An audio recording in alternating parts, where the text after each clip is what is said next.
Hey everyone, welcome to today's video. If you've been an investor in AMD, it's been a disappointing 2024, although the year started very well, with the stock setting a new absolute all-time high in 227 or so US dollar in late March. Ever since then, it's kind of going down, and we are back now to 136, around 136, and you could say that we are essentially down 7 or 8% year to date. So not a great look for AMD, but I think there's a lot of stuff going for it, and this kind of drawback gives you an opportunity to get a nice deal going into next year. We can start with the price target. You can see that the price target for AMD is currently sitting around 185 or so US dollars. So that's a 36-37% upside. But remember that all I care about here, well, there are a lot of good analysts here, but I think the one that I do really like when it comes to AMD, it has to be Hans Moses, man. And Hans is he's been following AMD over the past, as far as I can remember. And you can see here that he already gave his first buy rating in September, October of 2018. And he's truly been a visionary amongst the analysts, I think, because I've been following this stock for the longest of times. And every time he came with a street high price target, many of these were the street high at the time. Maybe not the last one, but most of them have been. They were kind of being very questionable towards his price target. But I think he's been really good, and you can see that his price target is at 250 US dollars. So that's almost 100% increase. And a lot of time you can see that even here he gave a price target increase, but then that was the entire market was peaking, but still it kind of stock still compared to that time a little bit up. So we see the potential in AMD. Why do I say that? Well, let's start with before we look at the business segments. Look at this headline here: Xiaomi and AMD prepare to enter the smartphone market. Is this 100% correct? I don't know. There are rumors bubbling under the surface, but I think one of these areas that AMD needs to kind of get their stuff together is actually venturing into new business market. Because if you're Qualcomm is just now venturing into the PC, so the laptop market, and that is a traditional home ground for AMD and Intel, right? And we are even seeing that Nvidia is gonna join the party. So the question is, why is Lisa Su and Pat Gelsinger sitting there and not attacking the other areas? Well, in Intel's case, I would understand it because they have so many troubles right now. It's better to focus. But for AMD, they're making profit. They don't have any debt. Why are not we seeing AMD, utilize their expertise in GPUs, in CPUs, and in APUs? And remember that I think Qualcomm Snapdragon chips for the smartphone market over the past decade and a half. The Adreno GPU actually is I think they bought it from AMD's Radeon back in the day. And remember that if you look at the Radeon Adreno, it's the same spelling, it's just different order. It's quite funny if it's a nugget in the market, I would say. But yeah, so I think that these rumors, I hope they are true. If these are true, this opens, the floodgates for AMD to really, because the mobile space is actually the future. I think even the laptop market is facing a little bit threat if you look at it very long term. I think there's a lot of people that will do just fine with their phone if you can only connect it to a big screen.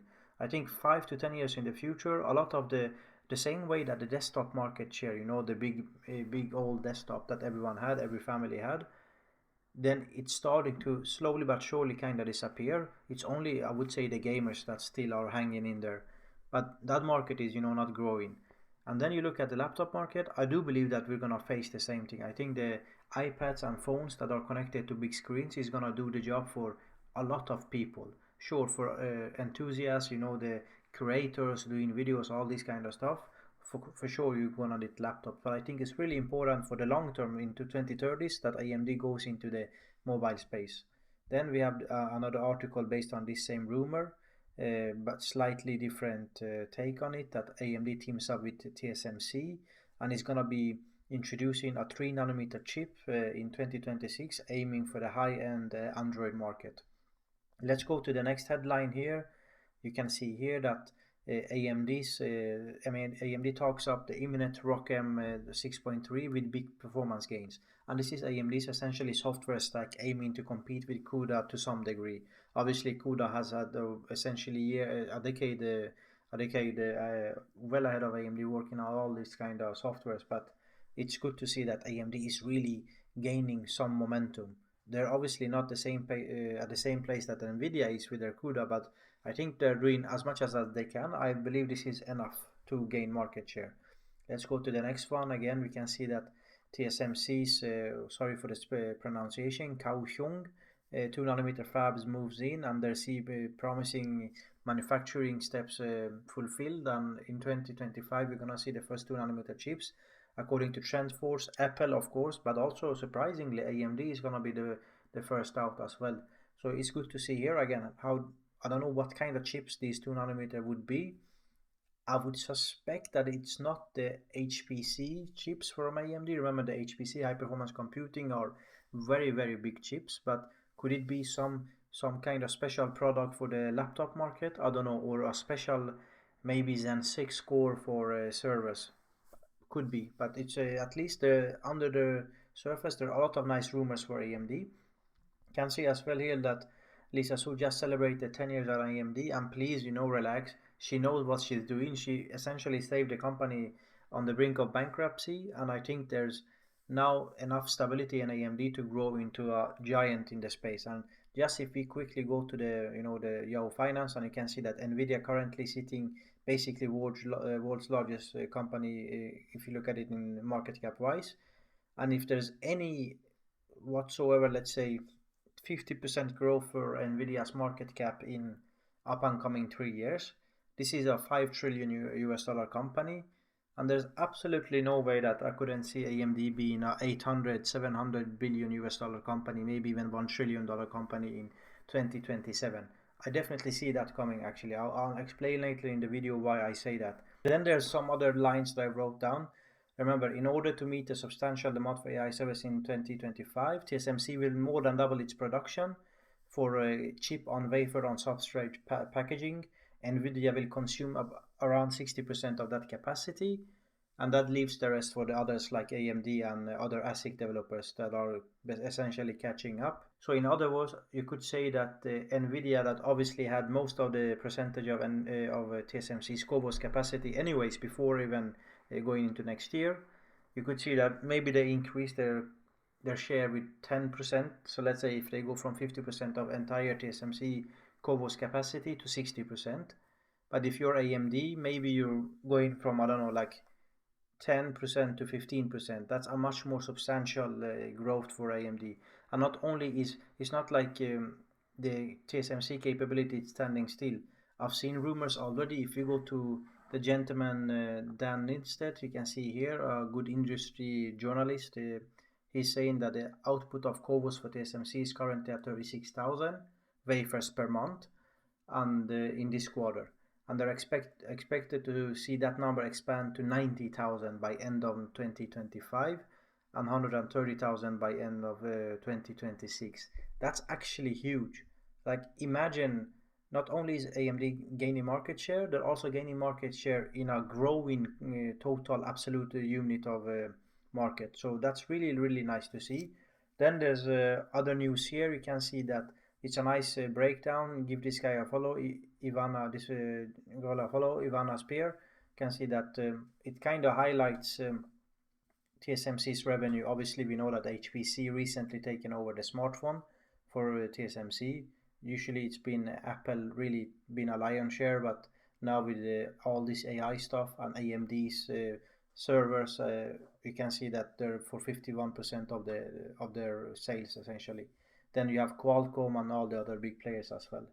Then we go to the next part of the video. I think this was a interesting news that came back all the way in September of 2023, where they said that they expect AMD to update to increase their CoWoS for Q4 of, I would say, this year to 10 to 11K. And I'm not sure if that number is correct right now. If you look at my expectations, you can see that I had AMD at around 1,000 or so wafers per month, which means 3,000 wafers for Q4, and that would give you around, let's say, 70,000 MI300s.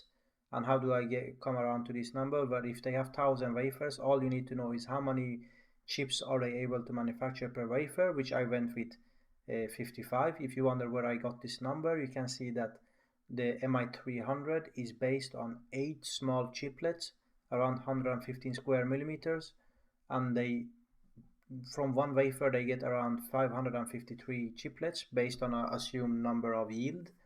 And then you would say that if you have this many 550 or so good dice per wafer, you would have theoretically around 69 possible good chips if you combine 8 of each these chiplets together to one large chip.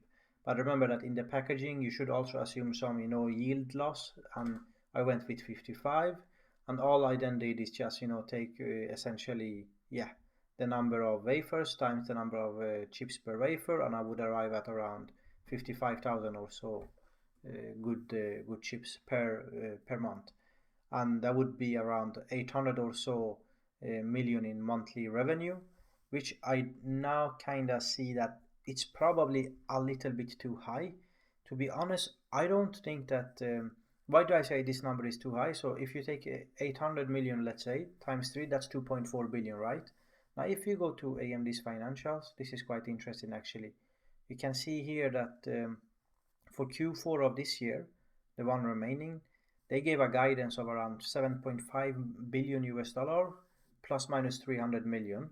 So if we scroll down and see how the data center segment of this is, you can see that I expect that their Instinct AI GPUs will take over their EPYC CPUs in the server segment of AMD, and they will have around, let's say, 2.1 billion in sales. That is my expectations or thereabouts, which is a little bit less than that number that we saw there. If you take this number times 3, that's closer to 2.5 billion. And I don't actually think that the volume is going down. I do, although I think that the sales price, average sales price, is going down due to that MI300. It's now getting around 1 year old, and it's really long time for the AI space. And as the MI325 is kind of ramping up, I do think that it's realistic to think that. So actually, it's not that bad. In the beginning, I was a little bit disappointed with the guidance, a little bit, not a whole lot. But if you actually consider that, MI300 is now 1 year old, we all seen the rumors that even Nvidia's H100 and H200 are getting much, much cheaper than they were, previously, let's say last Q4 of last year or even earlier this year. So I think that's realistic. But then if we go to my table for expected sales, you can see here for AMD in 2024, let's zoom in here. So Q1 should be 600 for this year, 1.1 billion Q2, Q3 at 1.6, and Q4 at 2.1, totaling around 5.4 billion or so. I think that's more realistic. Then going to next year, that's really, really interesting. So for AMD, I think we're gonna start the year with not a huge kind of ramp up. I think it's gonna be a conservative ramp up, but it's still substantial for AMD. Then with Q3 numbers, I think by then, when MI350X in large volumes is gonna start to ramp up, I think that's when we see the real billion or so per quarter ramp up for AMD, and that's gonna be really, really effective to get their revenue up. We can see that according to my models, if we quickly go back to the financials again, and then we go scroll up to Q4 of next year, what do I expect? I expect the company to have around 11 to 12 billion in revenue, data center being more than half of that. And you can see that also I'm expecting them to have let's say a non-GAAP earnings per share at around $2. So if you now go to the stock price again, what can you get the AMD stock for now? You can get it for 136. You're telling me that next year this time they're making around $2 in earnings per share times 4, that's 8. So they're on a run rate of $8 earnings per share, and still probably growing, because there's no sign of the AI stuff kind of slowing down. Remember that there's been a lot of talk this year that maybe it's just a momentarily ramp up. That was actually also my view in the beginning, but if you actually see what's happening out there's text to speech or speech to AI, and there's image generators, and there's even like recently professional like movie video scene generator. It's just crazy the amount of stuff you can do. You can see there that according to Sundar Pichai, Google CEO, a quarter of all code they write at Google is generated by AI. And I'll give you a personal example for someone that is an engineer and I don't know anything whatsoever about coding, and I managed to use ChatGPT for a really effective, automatization coding for my work at at the company I work at. So it's really interesting to see that this is actually not a hype. I think this is gonna continue for a while and stabilize, but not completely, go back to the levels that we saw 2 years ago where there was no AI GPU component. And then finally, just to finish the video off, before we look at this gentleman here, long investor, I love his price targets and his technical analysis. This is not where I'm strong at, so I definitely use others, but I think he's really good. And before we look at his kind of analysis, I think it's really important to remember that next year is gonna be more inferencing and less training percentage wise. I think the model, all these big companies this year has purchased a lot of AI GPU hardware in order to train a lot of models. But next year, I think this is when we will, maybe second half of next year, gonna start actually see all this stuff being utilized by the consumer on the edge. And I think this is when we're gonna see inferencing increase much more than we actually see this year. And inferencing is where AMD is gonna definitely have an advantage compared to Nvidia. And they're not, relating so much to the previous CUDA advantage as well. So I think if you look at all of this stuff that I've said, and then you look at AMD's, let's say, AMD's earnings, latest earnings, and all their business segments, and then when they have four: data center, then they have the client, the gaming, and embedded. For the data center, I think I'll explain my case that they're gonna for real have a huge explosive growth next year. I think that's for sure coming. There's no doubt about that. If you look at client, this is their mostly led by their client laptop APUs for, and I think they're also gonna take market share, continue to take market share, and also introduce products that are competing with Apple's, highest end MacBook Pros, but for the Windows side of things. And that's gonna definitely, I think by second half of this year, they're gonna have an absolute insane kind of client revenue, probably closer to 2.5 to 3 billion US dollar. And that's very, 70-80% increase compared to this year. And then you look at the gaming, it has been up missile, but I think by next time, this year, next time, I definitely think gaming revenue will have rebounded to at least 1.2 billion US dollar. That's almost 1 billion increase per quarter. So there's no, I don't think you should be scared about AMD. Actually, let's have a look quickly at, the recently launched 9800X3D, and this chip is selling like hotcakes. I would say even hotcakes is not fair. This chip is selling so well everywhere on the planet that a lot of retailers are kind of forcing you to only, or allowing you to buy only one, so everyone can get their hands on them. So again, and look at the headlines here from Hardware Unbox, Linus Tech Tips, and all the others. Like look at this one. Rest in peace, Intel from the Gamer Nexus, another giant in the reviewing community. So no matter how you slice and dice this AMD, I think this is just a bargain, honestly. This company, and remember I started video with mobile stuff. Imagine, in addition to all the stuff that I said in their four historical segments, now imagine what's going to happen if they also introduce a smartphone chip or APU competing with the Qualcomm. Honestly, I just cannot see a lot of fall high for AMD at this stage. So here we have long investors technical analysis. His price target, purely based on technical analysis, is 300 or so US dollar share price in 2026. And when I actually look at my own models in terms of financial and all the rigorous numbers that I've tried best of my ability to look at, I think this company will be a 15 billion or so US dollar earnings in late 2026 per quarter, with a close to 10 billion US dollar revenue basis per quarter also in late 2026 for data center, with insane high margins, not to the level of Nvidia, but a clear second player. And this is, in my opinion, let's finish the video off with the actual fact that currently the company sits at 220 billion US dollar. Nvidia is at 3.2 trillion. Nvidia will most likely grow probably to 4 or 5 trillion in at least 2 years time. and AMD at that time, would look like a bargain at 200 billion. I think this is a 800 or so billion US dollar company in 2026, 2027.